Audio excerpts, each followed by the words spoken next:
Hi, it's Miss Wales. I have a secret project for you. Shh. It is almost Eric's birthday, so we are going to celebrate with him virtually by making him a birthday book. Here's the book. It says, "Happy birthday, Eric, from your friends and teachers." You can help Eric celebrate by making your own page to say happy birthday to him.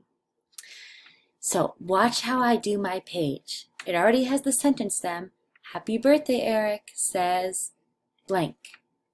In the blank, you're going to highlight and delete, then type your name. So this is my page. It says Miss Wales. But if it was Miss Nelson's page, she would say Miss Nelson. If it was Elizabeth's page, she would say Elizabeth. You put your own name there. And then down here, you get to do what you want. If you want to type him a message, you can. Maybe you're working on your Google tool and you can type sentences like, "I hope you have a great day. I hope you eat lots of cake. I miss you." You can type any nice messages there you want.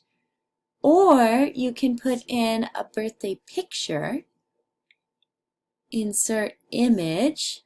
Remember how we did this? You can use the web if you want to find a picture of a birthday cake or something, or your own photo. So I actually have my own photo that I took. Let's see if I can find it in time. Right here, I just did this very fast and made a birthday sign, but maybe you are working on making choices or using your iPad to talk, then your energy can go into making a nice sign where you choose what color you want or choose stickers.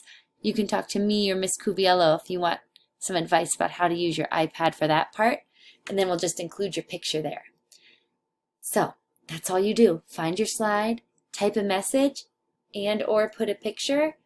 You can use the web if you don't have your own, and if you prefer to write or draw or make your own sign or card like I did, take a picture, you can put it in there. Okay, and last but not least, don't tell Eric.